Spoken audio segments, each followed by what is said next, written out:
ವಾರ್ತೆಗೆ ಸ್ವಾಗತ. ಮೊದಲಿಗೆ ಹೆಡ್ಲೈನ್ಸ್. ಕುಶಾಲನಗರ ಪಟ್ಟಣದ ಶ್ರೀ ಶಿರಡಿ ಸಾಯಿಬಾಬಾ ದೇವಾಲಯದಲ್ಲಿ ಬಾಬನಿಗೆ ವಿಶೇಷ ಪೂಜೆ ಸಲ್ಲಿಸಲಾಯಿತು. ಕೆಆರ್ಪೇಟೆ ಪಟ್ಟಣದ ಪ್ರವಾಸಿ ಮಂದಿರದಲ್ಲಿ ಗೋಷ್ಠಿ ನಡೆಸಿ ಮುಖ್ಯಮಂತ್ರಿ ಸಿದ್ದರಾಮಯ್ಯರವರು ಪೌರ ಕಾರ್ಮಿಕರ ಹಿತ ಕಾಪಾಡುವ ಬಜೆಟ್ ಮಂಡಿಸಲಿ ಎಂದು ಮನವಿ ಮಾಡಿದ್ದಾರೆ. ಸಿದ್ದಾಪುರದ ಸಂತನ್ನಮ್ಮ ಶಾಲೆಯಲ್ಲಿ ಶಾಲಾ ವಾರ್ಷಿಕೋತ್ಸವ ಅರ್ಥಪೂರ್ಣವಾಗಿ ನಡೆಯಿತು.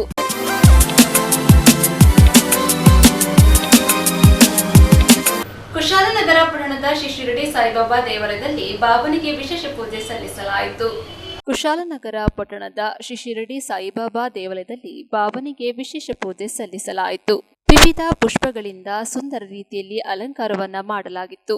ನೆರವೇರಿದ ಭಕ್ತಾದಿಗಳು ದೇವರ ದರ್ಶನವನ್ನ ಮಾಡಿ ಕಣ್ಣು ತುಂಬಿಕೊಂಡು ಪಾವನರಾದರು. ಎಲ್ಲಾ ಮಹಿಳೆಯರು ಬಾಬನ ಭಜನೆಯನ್ನ ಹಾಡುವುದರ ಮೂಲಕ ಭಕ್ತಿಭಾವ ಮೆರೆದರು. ದೇವಾಲಯದಲ್ಲಿ ಅರ್ಚಕರು ಬಾಬನಿಗೆ ವೇದ ಮಂತ್ರಗಳನ್ನ ಪಠಿಸಿ ಮಹಾಮಂಗಳಾರತಿಯನ್ನು ನೆರವೇರಿಸಿದರು. ಸಾವಿರಾರು ಭಕ್ತಾದಿಗಳು ಪಾಲ್ಗೊಂಡು ಬಾಬನ ದರ್ಶನವನ್ನ ಪಡೆದರು. ನಂತರ ನೆರೆದಿದ್ದ ಭಕ್ತಾದಿಗಳಿಗೆ ಅನ್ನ ಸಂತರ್ಪಣೆ ಏರ್ಪಡಿಸಲಾಯಿತು.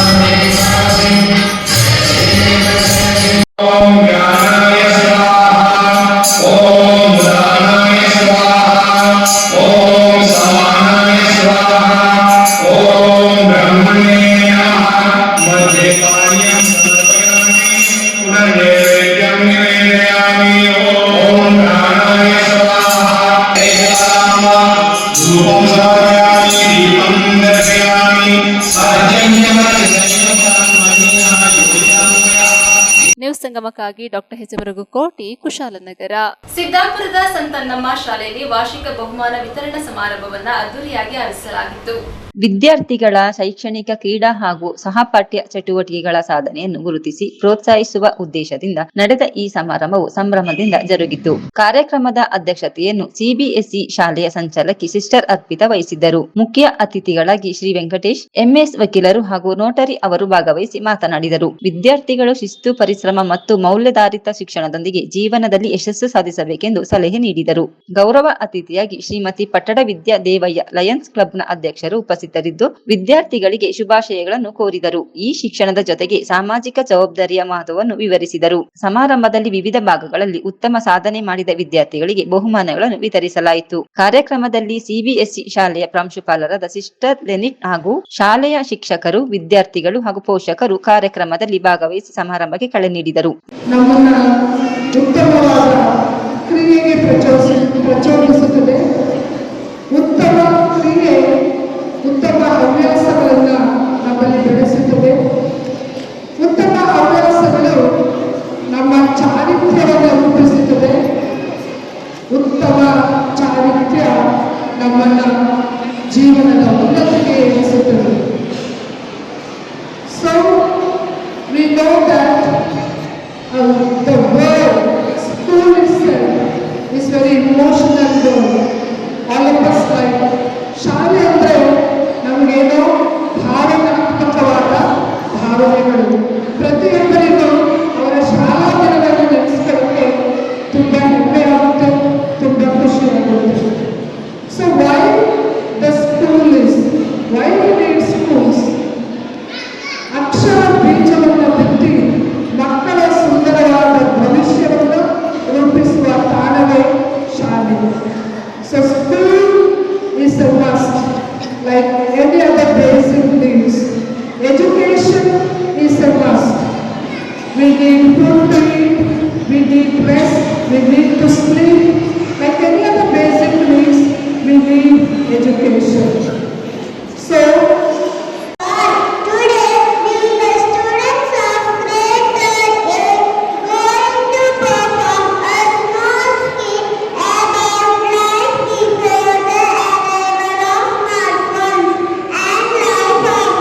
ನ್ಯೂಸ್ ಸಂಗಮಕ್ಕಾಗಿ ಧನ್ಯ, ಕುಶಾಲನಗರ.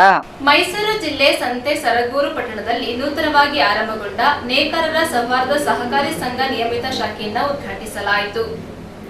ರೈತರ ಸ್ವಾವಲಂಬಿ ಬದುಕಿಗೆ ಹಾಗೂ ಮಹಿಳಾ ಸಬಲೀಕರಣಕ್ಕೆ ವರದಾನವಾಗಿರುವ ಸೌಹಾರ್ದ ಸಹಕಾರಿ ಸಂಘಗಳನ್ನು ಉಳಿಸಿ ಬೆಳೆಸಬೇಕೆಂದು ತೊಗಟವೀರ ನೇಕಾರ ಗುರುಪೀಠದ ದೊಡ್ಡಬಳ್ಳಾಪುರದ ತಪಸ್ಸೆಹಳ್ಳಿಯ ಪುಷ್ಪಾಂಡ ಜಮನಿ ಆಶ್ರಮದ ಪೀಠಾಧಿಪತಿ ಶ್ರೀ ದಿವ್ಯ ಜ್ಞಾನಾನಂದಗಿರಿ ಸ್ವಾಮೀಜಿ ಕರೆ ನೀಡಿದ್ರು.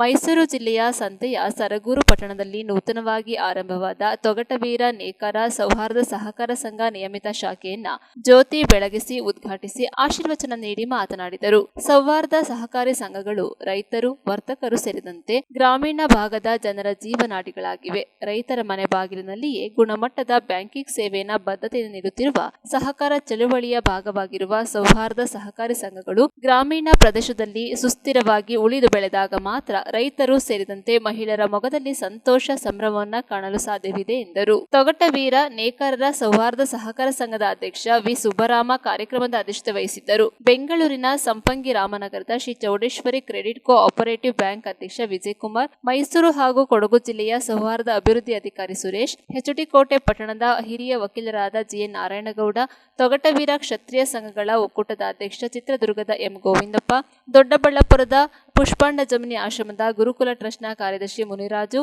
ಟ್ರಸ್ಟಿಗಳಾದ ಅಚ್ಚಪ್ಪ ನಾಗರಾಜು, ಕೆಆರ್ಪೇಟೆ ತಾಲೂಕು ಕನ್ನಡ ಸಾಹಿತ್ಯ ಪರಿಷತ್ ಮಾಜಿ ಅಧ್ಯಕ್ಷ ಕೆಆರ್ ನೀಲಕಂಠ ಕಾರ್ಯಕ್ರಮದಲ್ಲಿ ಮಾತನಾಡಿದರು. ಕೆಆರ್ಪೇಟೆ ಪುರಸಭೆ ಮಾಜಿ ಅಧ್ಯಕ್ಷರಾದ ಕೆಸಿ ವಾಸು, ತೊಗಟವೀರ ಕ್ಷತ್ರಿಯ ಸಮಾಜದ ಅಧ್ಯಕ್ಷರಾದ ರಾಧಾಕೃಷ್ಣ, ಸಮಾಜ ಸೇವಕ ಬಾಲಸುಬ್ರಹ್ಮಣ್ಯ, ತೊಗಟವೀರ ನೇಕಾರ ಸೌಹಾರ್ದ ಸಹಕಾರ ಸಂಘದ ಉಪಾಧ್ಯಕ್ಷ ಎಸ್ಪಿ ಜನಾರ್ದನ್, ಆಡಳಿತ ಮಂಡಳಿಯ ನಿರ್ದೇಶಕರಾದ ಎಸ್ವಿ ರಂಗಸ್ವಾಮಿ, ಎಸ್ಎಸ್ಸಿ ಪ್ರಕಾಶ್, ರಂಗಸ್ವಾಮಿ, ಧನಂಜಯ್, ಪ್ರದೀಪ, ಸುಮತಿ ಸುಬ್ಬರಾಮ, ಸುನಂದ ರಘುರಾಮ, ಚಂದನ, ಅನಂತಕೃಷ್ಣ, ಸಂಘದ ಕಾರ್ಯನಿರ್ವಹಣಾಧಿಕಾರಿ ಬಿಂದು ರಂಗಸ್ವಾಮಿ, ಸರಗೂರು ಎಂಸಿಡಿಸಿಸಿ ಬ್ಯಾಂಕ್ನ ವ್ಯವಸ್ಥಾಪಕಿ ಅನುಪ್ರಿಯ, ಸರಗೂರು ವರ್ತಕರ ಮಂಡಳಿ ಅಧ್ಯಕ್ಷರಾದ ಪ್ರಸಾದ್ ಹಾಗೂ ಮುಂತಾದ ಗಣ್ಯರು ಉಪಸ್ಥಿತರಿದ್ದರು.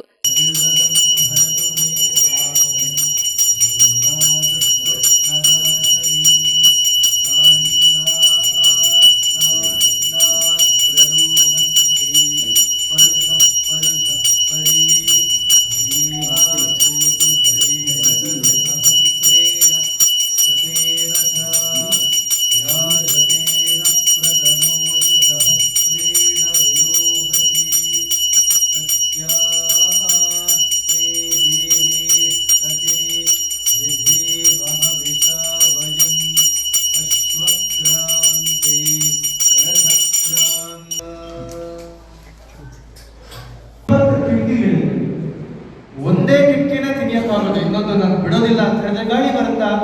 ಬರೋದಿಲ್ಲ. ನಾವು ಮಗ್ಗಾದಿಯವರು, ನಮ್ದು ಬಹಳ ಒಳ್ಳೆ ಉದಾಹರಣೆ.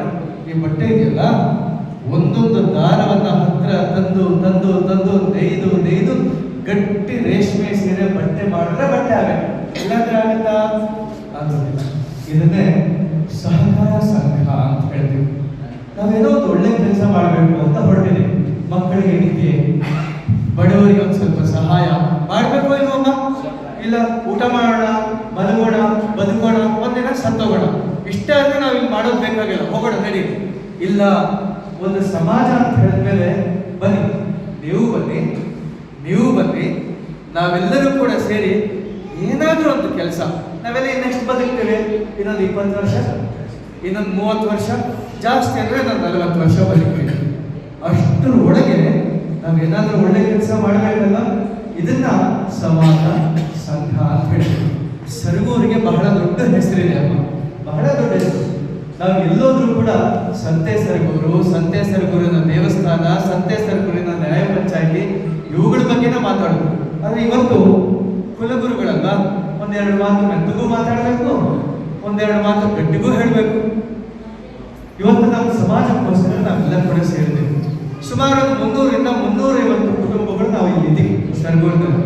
ಸಹಕಾರ ಸಂಘದ ಪದಾಧಿಕಾರಿ ನಿರ್ದೇಶಕರಿಗೆ ನನ್ನ ಅನಂತ ಧನ್ಯವಾದಗಳನ್ನ ಅವರಿಗೆ ಅರ್ಪಿಸುತ್ತಾ, ರಾಜ್ಯ ಅವರಿಗೆ ಧನ್ಯವಾದಗಳನ್ನು ಅರ್ಪಿಸುತ್ತಾ ಅಂತ ನಾನು ಅದನ್ನ ಮುಂದೆ ಹೇಳ್ತೀನಿ.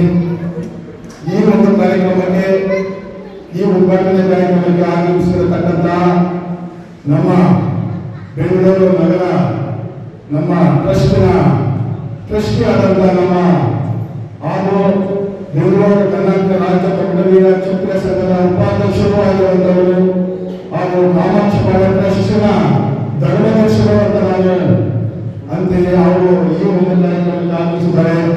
ಅವರು ನಿಮ್ಮೆಲ್ಲರ ಪರವಾಗಿ ನಾನು ಸ್ವಾಗತ ಮತ್ತೊಮ್ಮೆ ಅವರಿಗೆ ಕೇಳ್ತಾ, ಹಾಗೂ ನಮ್ಮ ಅವರು ತಮ್ಮೆಲ್ಲರ ಪರವಾಗಿ ನಾನು ಸ್ವಾಗತವನ್ನ ನಾನು ಬಯಸ್ತಾ, ಹಾಗೂ ಮಹಾಮಂಡಳಿ ಅಧ್ಯಕ್ಷರಾದಂತಹ ಗೋವಿಂದಪ್ಪನವರು ಹಾಗೂ ಚೌಡೇಶ್ವರಿ ಗ್ರೇಟ್ ಕೋಆಪರೇಟಿವ್ ಸೊಸೈಟಿಯ ಉಪಾಧ್ಯಕ್ಷರಾದಂತಹ ಮೋಹನ್ ಕುಮಾರ್ ಅವರು ಹಾಗೂ ಸಮಾಜದ ಬಂಧುಗಳಿಗೆ ನಾನು ನಮಿಸುತ್ತಾ ತಮಗೆಲ್ಲರಿಗೂ ಇವತ್ತು ಈ ಒಂದು ಉದ್ಘಾಟನೆ ಕಾರ್ಯಕ್ರಮಕ್ಕೆ ಆಗಮಿಸಿದ್ದೀವಿ. ತಮಗೆಲ್ಲರಿಗೂ ನಾನು ಧನ್ಯವಾದಗಳನ್ನು ಅರ್ಪಿಸುತ್ತಾ, ಈ ಒಂದು ಸಹಕಾರ ಸಂಘ ಬೆಳಿಬೇಕಂತಂದ್ರೆ ಕಾರಣ,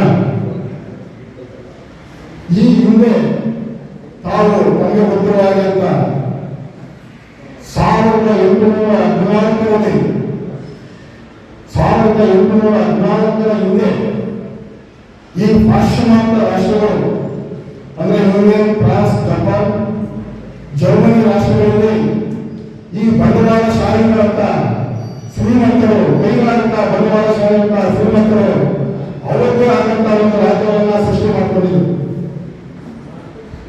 ಅಂತಹ ಸಂದರ್ಭದಲ್ಲಿ ಈ ಬಡ ಕೂಲಿ ಕಾರ್ಮಿಕರು, ಬಡ ನೇತಾರರು, ಆ ಕಾಲದಲ್ಲಿರುವಂತಹ ನೇತಾರರು ಹಾಗೂ ಈ ಸಾಮಾಜಿಕವಾಗಿ ಕೆಲಸ ಮಾಡುವಂತಹ ವ್ಯಕ್ತಿಗಳಿಗೆ ಅವರಿಗೆ ಎಲ್ಲರೂ ಕೆಲಸ ಆಗಲಿ, ಅವರ ತನ್ನದೇ ಆದಂತಹ ಒಂದು ಶಕ್ತಿ ಬೆಳೆಸುವುದಕ್ಕೆ ಅವರ ಆಗ್ತಾರೆ.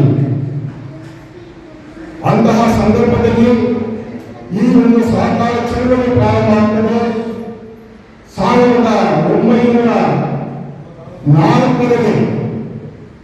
1904ರಲ್ಲಿ ನಮ್ಮ ಭಾರತ ದೇಶದಲ್ಲಿ ಸಹಕಾರ ಚಳವಳಿ ಆಂದೋಲನ ನಡೆಯುತ್ತೆ. ಆಗ ಬ್ರಿಟಿಷ್ ಸರ್ಕಾರ ಏನು ನಮ್ಮ ಹೇಳ್ಕೊಳ್ಳೋದು ಏನಂದ್ರೆ, ಯಾವುದೇ ಮುಲಾಜಿ ಹೋದ್ರೆ ಸಾಲ ಕೊಡಬೇಕಾದ್ರೆ ಅವ್ನು ತೀರಿಸ್ತಾನೆ ಗೆಲ್ಲುವೆ ಅನ್ನೋದನ್ನ ನೋಡಿ ಎಲ್ಲರೂ ಯೋಚನೆ ಮಾಡಿ 9 ದಿನ ಅವನಿಗೆ ಸಾಲ ಕೊಟ್ಟು, ಆಮೇಲೆ ಡೈರೆಕ್ಟರ್ಗಳು ವಸೂಲಿ ಮಾಡೋ ಜವಾಬ್ದಾರಿ ಹೊತ್ಕೋಬೇಕು. ನಾನು ವಸೂಲಿ ಮಾಡಿಕೊಡ್ತೇನೆ, ಅವನಿಗೆ ಕೊಡ್ತೇನೆ, ಎಲ್ಲರೂ ಸೇರಿ ಆಗಿದ್ರೆ ಮಾತ್ರ ನಡೆಯುತ್ತೆ. ಇದು ಏನಾದರೂ ಸ್ವಲ್ಪ ಹೋದರೆ ಬಹಳಷ್ಟು ಸೊಸೈಟಿಗಳು ಮುಳುಗೋಗಿದ್ದಾವೆ.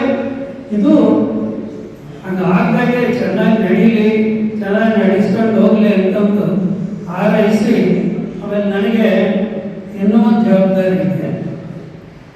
ನಮ್ಮ ಕರ್ನಾಟಕ ಸರ್ಕಾರ ಕುಲ ನೇಕಾರರ ಒಳಪಂಗಡಗಳ ಕುಲಶಾಸ್ತ್ರೀಯ ಅಧ್ಯಯನ ಮಾಡೋದಕ್ಕೆ ಒಂದು ಆಜ್ಞೆ ಶನಿವಾರ ಬಂದಿದೆ. ಇದನ್ನು ವಹಿಸಿದ್ದಾರೆ. ಇದು ನಾನು ಹೋದ ವರ್ಷ ಜನವರಿ 26ರಂದು ಅರ್ಜಿ ಅವತ್ತಿಂದ ಪ್ರಾರಂಭ ಮಾಡಿ, ನಾನು ಅದರ ಹಿಂದೆನೇ ನಮ್ಮ ಸಮಾಜದ ಮುಖಂಡರು ಎಲ್ಲರೂ ಸೇರಿ ನಮ್ಮ ಸ್ವಾಮೀಜಿಗಳು ಬಂದಿದ್ರು, ಮಂತ್ರಿಗಳನ್ನ ಭೇಟಿಯಾಗಿ ಇದನ್ನ ಅಧ್ಯಯನ ಮಾಡುವಂಥದ್ದು. ನಮ್ಮ ಮಠಕ್ಕೆ 50 ಲಕ್ಷದಷ್ಟು ಸಹಾಯಧನ ಮಾಡೋದು ನಮ್ಮ ಗುರುಗಳ ನೇತೃತ್ವದಲ್ಲಿ 26 ಮೇ ತಿಂಗಳಲ್ಲಿ ಅವತ್ತು ಮಾಡಿದ್ವಿ. ಒಂದು ಅರ್ಜಿ ಕೊಟ್ಟಿದ್ವಿ, 50 ಲಕ್ಷ ಬಂದಿದೆ ನಮಗೆ. ಇದು ಒಂದು ಕುಲಶಾಸ್ತ್ರೀಯ ಅಧ್ಯಯನ. ನಮ್ಮ ಸ್ಥಿತಿಗತಿ ಅಂದರೆ ಇಡೀ ಸಮಾಜ ಎಲ್ಲ ಜಾತಿಗಳಲ್ಲಿ ನಮ್ಮ ಜಾತಿಯ ಸ್ಥಾನಮಾನ ಅಂದರೆ ನಾವು ಯಾವ ಸ್ಥಾನದಲ್ಲಿ ಎಷ್ಟು ಹಿಂದುಳಿದಿದ್ದೀವಿ, ನಮ್ಮದ್ರಲ್ಲಿ ಎಷ್ಟು ವಿದ್ಯಾವಂತರಿದ್ದಾರೆ, ಎಷ್ಟು ಜನಪ್ರತಿನಿಧಿಗಳೇ, ಇದನ್ನ ಅಧ್ಯಯನ ಮಾಡೋದಕ್ಕೆ ನಮ್ದೇನಿಲ್ಲ ಅರ್ಜಿ ಕೊಟ್ಟಿರೋದು ಒಂದೇ. ಅವ್ರು ಸಹಕಾರದವರೇ ಸರ್ಕಾರದಿಂದಲೇ ಹಣ ಕೊಟ್ಟು ಅಧ್ಯಯನ ಮಾಡೋದು. ಈ ನಿಮ್ಮಲ್ಲಿಗೂ ಬರ್ತಾರೆ ನಮ್ಮ ಪದ್ಧತಿಗಳನ್ನ. ನಾನು ವಿಶೇಷವಾಗಿ ನಿಮಗೆ ಉದಾಹರಣೆ ಹೇಳೋದಂದ್ರೆ, ಜ್ಯೋತಿ ನಮ್ಮ ಕೊಡಗೇರಲ್ಲಿ ಬಿಟ್ಟು ಯಾರಲ್ಲೂ ಇಲ್ಲ ಜ್ಯೋತಿದು. ನ್ಯೂಸ್ ಸಂಗಮಕ್ಕಾಗಿ ಡಾಕ್ಟರ್ ಕೆಆರ್ ನೀಲಕಂಠ, ಕೆಆರ್ಪೇಟೆ. ಕೆಆರ್ಪೇಟೆ ಪಟ್ಟಣದ ಪ್ರವಾಸಿ ಮಂದಿರದ ಆವರಣದಲ್ಲಿ ಗೋಷ್ಠಿ ನಡೆಸಿ ಮುಖ್ಯಮಂತ್ರಿ ಸಿದ್ದರಾಮಯ್ಯ ಪೌರ ಕಾರ್ಮಿಕರ ಹಿತ ಕಾಪಾಡುವ ಬಜೆಟ್ ಮಂಡಿಸಲಿ ಎಂದು ಮನವಿ ಮಾಡಿದರು. ರಾಜ್ಯದ ಮುಖ್ಯಮಂತ್ರಿ ಸಿದ್ದರಾಮಯ್ಯರವರು ಮಂಡಿಸಲಿರುವ ರಾಜ್ಯ ಸರ್ಕಾರದ ಬಜೆಟ್ನಲ್ಲಿ ಪೌರ ಕಾರ್ಮಿಕರ ಹಿತ ಕಾಪಾಡಲು ಅಗತ್ಯ ಅನುದಾನವನ್ನು ಘೋಷಣೆ ಮಾಡಬೇಕು ಎಂದು ಮಂಡ್ಯ ಜಿಲ್ಲಾ ಪೌರ ಕಾರ್ಮಿಕರ ಪರಿಷತ್ ಅಧ್ಯಕ್ಷ ಕೆಎಲ್ ಬನ್ನಾರಿ ಮನವಿ ಮಾಡಿದರು. ಕೆಆರ್ಪೇಟೆ ಪಟ್ಟಣದ ಪ್ರವಾಸಿ ಮಂದಿರದ ಆವರಣದಲ್ಲಿ ಪೌರ ಕಾರ್ಮಿಕರೊಂದಿಗೆ ಪತ್ರಿಕಾಗೋಷ್ಠಿ ನಡೆಸಿ ಮಾತನಾಡಿದರು. ಕೆಆರ್ಪೇಟೆ ಪುರಸಭೆ ಸೇರಿದಂತೆ ಜಿಲ್ಲೆಯ ಎಲ್ಲಾ ಪುರಸಭೆ ಹಾಗೂ ನಗರಸಭೆಗಳಲ್ಲಿ ಕಳೆದ 4-5 ತಿಂಗಳಿಂದ ಪೌರ ಕಾರ್ಮಿಕರಿಗೆ ಸಂಬಳವನ್ನೇ ನೀಡಿಲ್ಲ. ಹೀಗಿರುವಾಗ ಪೌರ ಕಾರ್ಮಿಕರು ಜೀವನ ನಡೆಸುವುದು ಹೇಗೆ? ಪುರಸಭಾ ಮುಖ್ಯಾಧಿಕಾರಿಗಳು ಹಾಗೂ ಪೌರಾಯುಕ್ತರು ಕೂಡಲೇ ಕಾರ್ಮಿಕರಿಗೆ ಸಂಬಳವನ್ನು ಬಿಡುಗಡೆ ಮಾಡಬೇಕೆಂದು ಹೇಳಿದರು. ನಿರ್ಮಿಸಿರುವ ರಂಗಮಂಟಪವನ್ನು ಕೆಲವರು ದುರುದ್ದೇಶದಿಂದ ಸೀಟ್ಗಳನ್ನು ತೆಗೆದು ರಂಗಮಂಟಪವನ್ನು ನೆಲಸಮ ಮಾಡಲು ಸಂಚು ನಡೆಸಿದ್ದಾರೆ. ಆದ್ದರಿಂದ ಪುರಸಭೆ ಮುಖ್ಯ ಅಧಿಕಾರಿಗಳು ರಂಗಮಂಟಪದಿಂದ ತೆಗೆದಿರುವ ಸೀಟುಗಳನ್ನು ಮತ್ತೆ ಹಾಕಿಸಿ 10 ಜನರಿಗೆ ಅನುಕೂಲವಾಗುವ ರಂಗಮಂದಿರವನ್ನು ಯಥಾಸ್ಥಿತಿ ಉಳಿಸಿ ಕಾಪಾಡಬೇಕು ಎಂದು ಕೆಆರ್ ಬನ್ನಾರಿ ಆಗ್ರಹಿಸಿದರು. ಈ ಸಂದರ್ಭದಲ್ಲಿ 10 ಪೌರ ಕಾರ್ಮಿಕರು ಉಪಸ್ಥಿತರಿದ್ದರು. ಆದರೆ ಈಗ ನಮ್ಮ ಪೌರ ಕಾರ್ಮಿಕರಲ್ಲಿ ಹೊರಗುತ್ತಿಗೆ, ಕ್ಷೇಮಾಭಿವೃದ್ಧಿ, ವಾಟರ್ ಸಪ್ಲೈ ಮ್ಯಾನು, ವಾಹನ ಚಾಲಕರುಗಳು 25-30 ವರ್ಷ ಇದ್ದು 30 ವರ್ಷ 40 ವರ್ಷ 35 ವರ್ಷ ಆದಮೇಲೆ ನಿವೃತ್ತಿ ಹೊಂದವ್ರೆ, ಬರಿಗೈಲಿ ಹೋಗ್ತಾವ್ರೆ. ದಯಮಾಡಿ ಇವ್ರುಗಳಿಗೆ ಏನಾದ್ರು ಸರ್ಕಾರದ ಅನುದಾನದಲ್ಲಿ ಅವರಿಗೆ ಗೌರವಧನ ಅಂತ ಮಾಡಿ ಒಂದು 10 ಲಕ್ಷ 15 ಲಕ್ಷ ಕೊಟ್ಟರೆ ನೆಮ್ಮದಿಯಿಂದ ಅವ್ರ ಮನೆಗೆ ಹೋಗ್ತಾರೆ. ದಯಮಾಡಿ ಅಂದರೆ ಈಗ ಸರ್ವೀಸಲ್ಲಿ ಇರೋಂಥವ್ರಿಗೆ ಕಾಯಂ ಮಾಡೋಕ್ಕೆ ಏನಾರ ಈ ತಾವು ಮುಖ್ಯಮಂತ್ರಿಗಳು ಮನಸ್ಸು ಮಾಡಿದ್ರೆ ತುಂಬ ಒಳ್ಳೆಯದು ಸ್ವಾಮಿ. ದಯವಿಟ್ಟು ಈ ಪೌರ ಕಾರ್ಮಿಕರು ಪಾಪ ಕರ್ಮದಿಂದ ಹುಟ್ಟುಬಿಟ್ಟಿದ್ದಾರೆ. ಅದರಿಂದ ಈ ಸೇವೆ ಮಾಡೋದು ಬಿಟ್ಟರೆ ಬೇರೆದು ಗೊತ್ತಿಲ್ಲ ಅವರಿಗೆ. ದಯಮಾಡಿ ಈ ರಿಟೈರ್ಡ್ ಆಗೋಂಥ ಟೆಂಡರ್ ಅವರು ಹೊರಗುತ್ತಿಗೆ ಈ ಸಂಬಳವನ್ನು ದಯವಿಟ್ಟು ರದ್ದು ಮಾಡಿ ನೇರವಾಗಿ ಇಲಾಖೆಗೆ ಸಂಬಳ ಕೊಡೋ ರೀತಿಯಲ್ಲಿ ಮಾಡಬೇಕಂತ ತಮ್ಮಲ್ಲಿ ಸೋದನೆ ಪ್ರಾರ್ಥನೆ. ಬೇಕೇ ಬೇಕು ನ್ಯಾಯ ಬೇಕು, ಬೇಕೇ ಬೇಕು ನ್ಯಾಯ ಬೇಕು, ಬೇಕೇ ಬೇಕು ನ್ಯಾಯ ಬೇಕು. ಎಲ್ಲಿ ತನಕ ಹೋರಾಟ ಗೆಲ್ಲೋ ತನಕ ಹೋರಾಟ, ಎಲ್ಲಿ ತನಕ ಹೋರಾಟ ಗೆಲ್ಲೋ ತನಕ ಹೋರಾಟ. ಬೇಕೇ ಬೇಕು ನ್ಯಾಯ ಬೇಕು. ನಮ್ಮ ಕೇರ್ಪೇಟೆ ತಾಲೂಕಿನ ಪುರಸಭೆ ವ್ಯಾಪ್ತಿನಲ್ಲಿ ಕೇರ್ಪೇಟೆ ಟೌನು ಮತ್ತು ಬಸವಡೂರು ಅಂತ 2 ಇದೆ. ಒಂದು ದಿನ ನಲ್ಲಿ ನೀರು ಬಿಡಲಿಲ್ಲ ಅಂದರೆ ಬಾಯಿಗೆ ಬಂದಂಗೆ ಪಾಪ ನಮ್ಮ ಪುರಸಭೆಯಲ್ಲಿ ಇರ್ತಕ್ಕಂಥ ನೀರು ಬಿಡೋರನ್ನ ಬೈತಾರೆ. ಕಸ ಎತ್ತಾಕ್ಲಿಲ್ಲ ಅಂದರೆ ಅದಕ್ಕೂ ಬೈತಾರೆ. ಈಗೆಲ್ಲಾನು ಪ್ರಶ್ನೆ ಮಾಡುವಂಥ ಕೇಳುತ್ತೆ ಪೌರ ಕಾರ್ಮಿಕರಿಗೆ ಅಟ್ಲೀಸ್ಟ್ ಕರೆಕ್ಟಾಗಿ ಸಂಬಳ ಕೊಡಬೇಕು ಅನ್ನೋದು ಅವರ ಸಂಪೂರ್ಣವಾದಂಥ ಜವಾಬ್ದಾರಿ. ಇವ್ರಿಗೆ 6 ತಿಂಗಳಿಂದ ಪಾಪ ಸರ್ಕಾರ ಸಂಬಳವನ್ನು ಕೊಟ್ಟಿಲ್ಲ. ಇದು ಸಂಪೂರ್ಣ ಜವಾಬ್ದಾರಿನ ಯಾರು ನೋಡಬೇಕು? ನಮ್ಮ ಪುರಸಭೆ ಕೊಡಬೇಕು. ದಯಮಾಡಿ ಇವ್ರೇನು ಆ ಸಂಬಳವನ್ನು ಈಗ ಹಿಡಿದಿದ್ದೀರಿ, ದಯಮಾಡಿ ಮುಖ್ಯಾಧಿಕಾರಿಗಳಾಗಿರ್ಬೋದು, ಪೌರಾಡಳಿತ ನಿರ್ದೇಶನಾಲಯ ಆಗಿರ್ಬೋದು, ಸಂಬಂಧಪಟ್ಟ ಅಧಿಕಾರಿಗಳು ಕೂಡಲೇ ನಿಜವಾದ ದೇವ್ರ ಮಕ್ಕಳು ಯಾರು ಅಂದರೆ ನಮ್ಮ ತಾಲೂಕಿನ ಪೌರ ಕಾರ್ಮಿಕರು ನಿಜವಾದ ಮಕ್ಕಳು, ದೇವ್ರ ಮಕ್ಕಳು. ಇವ್ರಿಗೆ ಸಂಬಳವನ್ನು ಬೇಗ ಬಿಡುಗಡೆ ಮಾಡಿ. ಜೊತೆಗೆ ಇವ್ರ ಆರೋಗ್ಯದ ಕಡೆನೂ ಕೂಡ ನಮ್ಮ ಸರ್ಕಾರ ಗಮನ ಹರಿಸ್ಬೇಕು. ಪಾಪ ಇವರು ದಿನನಿತ್ಯ ಮಾಡುವಂಥ ಕೆಲಸವನ್ನು ನೀವು ಬಂದು ನೋಡಬೇಕು. ಅವ್ರಿಗೆ ಆರೋಗ್ಯ ವಿಮೆ ಆಗಿರ್ಬೋದು ಅಥವಾ ಜೀವನ ಭದ್ರತೆಗೆ ಸಂಬಂಧಪಟ್ಟಂತೆ ನಮ್ಮ ರಾಜ್ಯ ಸರ್ಕಾರ ಮಧ್ಯಪ್ರವೇಶಿಸಿ ದಯಮಾಡಿ ಅವ್ರಿಗೆ ಅದರ ಅನುಕೂಲ ಮಾಡಿಕೊಡಿ. ಜೊತೆಗೆ ನಿವೃತ್ತಿ ಆಗ್ತಾ ಇದ್ದಾರೆ. ಹೊರಗುತ್ತಿಗೆನೋ ಪಾಪ ಇವರು 30 ವರ್ಷ ಕೆಲಸ ಮಾಡಿ ಈಗ ನಿವೃತ್ತಿ ಆಗಿದ್ದಾರೆ. ಅಂದರೆ ಜೀವನ ಭದ್ರತೆಗೆ ಸಂಬಂಧಪಟ್ಟಂಗೆ ಯಾವುದೇ ರೀತಿಯಾದಂಥ ಧನದ ಮೊತ್ತವನ್ನು ಸರ್ಕಾರ ಕೊಡ್ತಾ ಇಲ್ಲ. ಅವ್ರ ಕುಟುಂಬ ನಿರ್ವಹಣೆ ಹೆಂಗಾಗಬೇಕು? ಇದೇ ರೀತಿ ಸುಮಾರು ಜನಗಳಿದ್ದಾವೆ. ಪಾಪ ನಮ್ಮ ಪೌರ ಕಾರ್ಮಿಕರ ಗಮನಕ್ಕೆ ರಾಜ್ಯ ಸರ್ಕಾರ ಸನ್ಮಾನ್ಯ ಸಿದ್ದರಾಮಯ್ಯನವರು ಕೂಡಲೇ ಮಧ್ಯಪ್ರವೇಶಿಸಿ ತಡೆ ಹಿಡಿದಿರ್ತಕ್ಕಂಥ ನಿಲ್ಲಿಸಿರ್ತಕ್ಕಂಥ ಸಂಬಳವನ್ನು ಕೂಡಲೇ ಬಿಡುಗಡೆ ಮಾಡಬೇಕು. ಇವರ ಜೀವನ ಭದ್ರತೆಗೆ ವಿಶೇಷ ಕಾರ್ಯಕ್ರಮಗಳನ್ನು ರೂಪಿಸಬೇಕು. ಜೊತೆಗೆ ಅವ್ರ ಕೌಟುಂಬಿಕ ನಿರ್ವಹಣೆಗೆ ಸಂಬಂಧಪಟ್ಟಂತೆ ವಿಶೇಷವಾದ ಅನುದಾನ ಏನಾದರೂ ಇದ್ದರೆ ಮಾನ್ಯ ರಾಜ್ಯ ಸರ್ಕಾರದವರು ಕೂಡಲೇ ಬಿಡುಗಡೆ ಮಾಡಿ ಅವರ ಕೌಟುಂಬಿಕ ನಿರ್ವಹಣೆಗೆ ಅನುಕೂಲ ಮಾಡಬೇಕು ಅಂತೇಳಿ ಸಂಬಂಧಪಟ್ಟ ಸಮಗ್ರ ಪೌರ ಕಾರ್ಮಿಕರ ಪರವಾಗಿ ನಾನು ಮಾನ್ಯ ರಾಜ್ಯ ಸರ್ಕಾರವನ್ನು ಬೇಡ್ಕೊತಾ ಇದ್ದೀನಿ. ತಮ್ಮ ಹೆಸರು? ನಾನು ಹರ್ಷವರ್ಧನ್ ಅಂತೇಳಿ ಹೊಸವಳಲು ಗ್ರಾಮದ. ಪೌರ ಕಾರ್ಮಿಕರಿಗೆ ವೃಂದ ಬದಲಾವಣೆ ಮಾಡ್ಕೊಳ್ಬೇಕು. ಏನಂತ ಇವನು ಜಾಡ್ಮಲ್ಲಿ ಕಸ ಗುಡಿಸೋನು ಸ್ವಚ್ಛತೆ ಕಾರ್ಮಿಕ ಅಂತ ಆಗ್ತವ್ರೆ. ಅದ್ರ ಬದಲು ಆರೋಗ್ಯ ವರ್ಧಕ ಸ್ವಚ್ಛ ಕಾರ್ಮಿಕರಂತ ಪದನಾಮ ಬದಲಾವಣೆ ಮಾಡಿಕೊಟ್ರೆ ಅವ್ರುಗಳಿಗೆ ಮನಸ್ಸಿಗೆ ಖುಷಿ ಆಗುತ್ತೆ. ದಯಮಾಡಿ ಸರ್ಕಾರದಿಂದ ಇದಾಗಬೇಕು.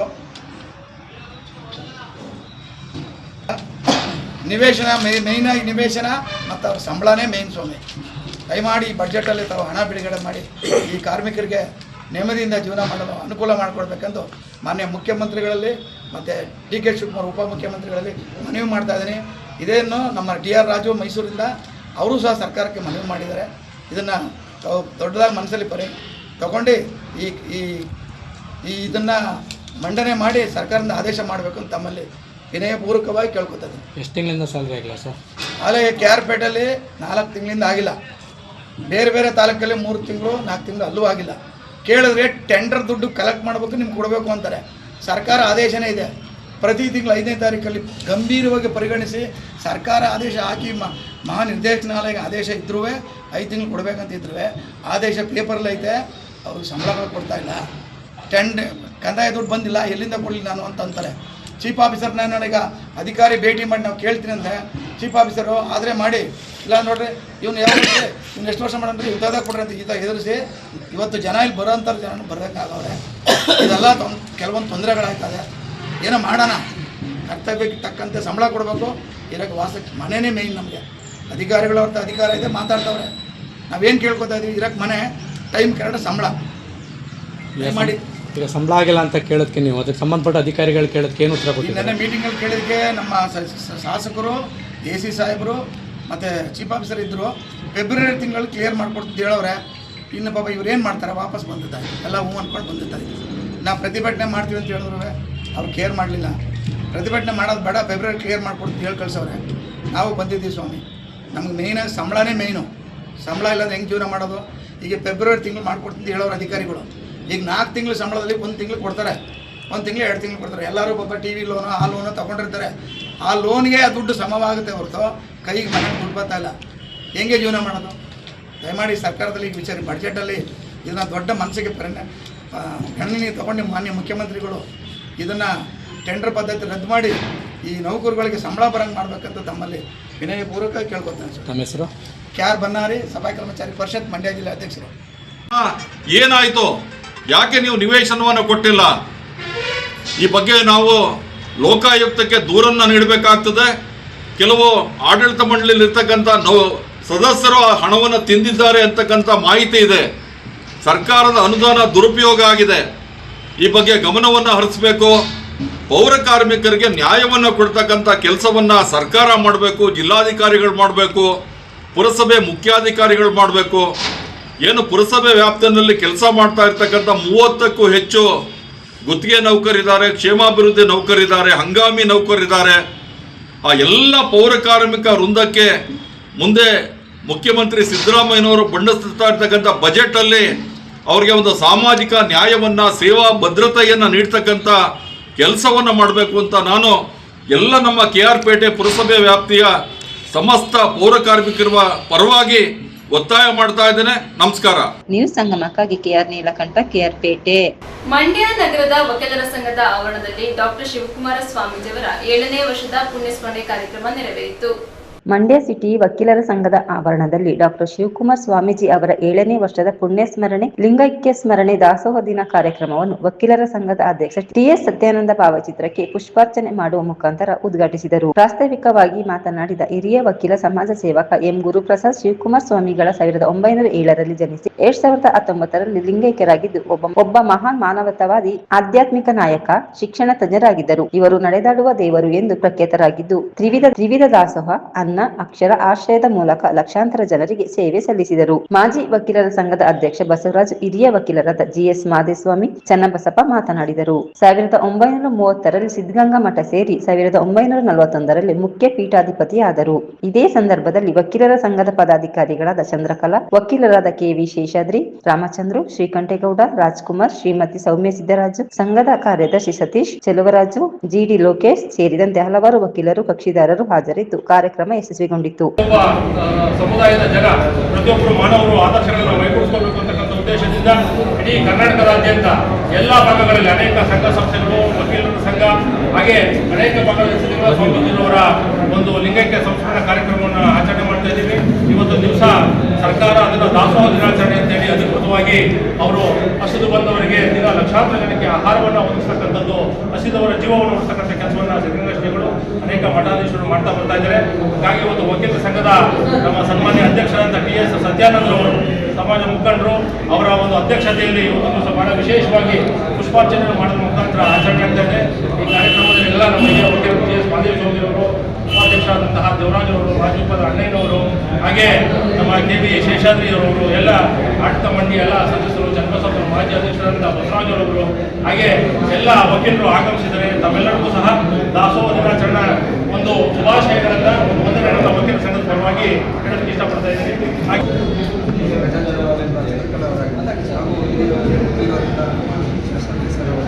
ಬಸಪ್ಪ ಅವರು, ಸರ್ ಅವರು ಕೂಡ ಎಲ್ಲ ನಮ್ಮ ಸಂಘದ ವತಿಯಿಂದ ಡಾಕ್ಟರ್ ಶ್ರೀ ಶಿವಕುಮಾರ ಸ್ವಾಮೀಜಿ ಅವರ 7ನೇ ಪುಣ್ಯ ಸ್ಮರಣೆಯನ್ನು ಅಂದರೆ 2019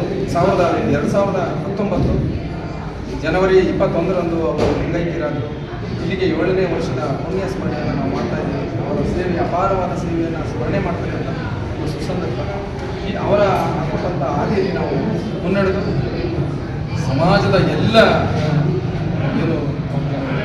ವರ್ಗದ ಜನರಿಗೂ ಕೂಡ ಅವರು ಒಂದೇ ರೀತಿ ಅಂತ ಕಂಡು ವಿವಿಧ ದಾಸೋಹವನ್ನು, ಒಂದು ಅನ್ನದಾಸೋಹ, ಜ್ಞಾನ ದಾಸೋಹ, ಅಕ್ಷರ ದಾಸೋಹವನ್ನು ನೀಡಿ ಸಮಾಜಕ್ಕೆ ಮಾದರಿಯಾಗಿದ್ದಾರೆ. ಅವರಿಗೆ ನಮ್ಮ ಸಂಘದ ವತಿಯಿಂದ, ನಮ್ಮೆಲ್ಲರ ಹಿರಿಯ ವಕೀಲರ ವತಿಯಿಂದ ನ್ಯೂಸ್ ಸಂಗಮಕ್ಕಾಗಿ ಡಾಕ್ಟರ್ KR ನೀಲಕಂಠ, ಕೇರ್ಪೇಟೆ. ಕೊನೆಯಲ್ಲಿ ಮತ್ತೊಮ್ಮೆ ಹೆಡ್ಲೈನ್ಸ್. ಕುಶಾಲನಗರ ಪಟ್ಟಣದ ಶ್ರೀ ಶಿರಡಿ ಸಾಯಿಬಾಬಾ ದೇವಾಲಯದಲ್ಲಿ ಬಾಬನಿಗೆ ವಿಶೇಷ ಪೂಜೆ ಸಲ್ಲಿಸಲಾಯಿತು. KR ಪಟ್ಟಣದ ಪ್ರವಾಸಿ ಮಂದಿರದಲ್ಲಿ ಗೋಷ್ಠಿ ನಡೆಸಿ ಮುಖ್ಯಮಂತ್ರಿ ಸಿದ್ದರಾಮಯ್ಯರವರು ಪೌರ ಕಾರ್ಮಿಕರ ಹಿತ ಕಾಪಾಡುವ ಬಜೆಟ್ ಮಂಡಿಸಲಿ ಎಂದು ಮನವಿ ಮಾಡಿದ್ದಾರೆ. ಸಿದ್ದಾಪುರದ ಸಂತನ್ನಮ್ಮ ಶಾಲೆಯಲ್ಲಿ ಶಾಲಾ ವಾರ್ಷಿಕೋತ್ಸವ ಅರ್ಥಪೂರ್ಣವಾಗಿ ನಡೆಯಿತು.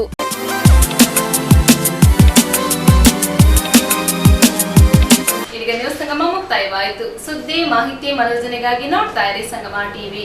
ವಂದನೆಗಳೊಂದಿಗೆ ಸುಪ್ರೀತಾ LN.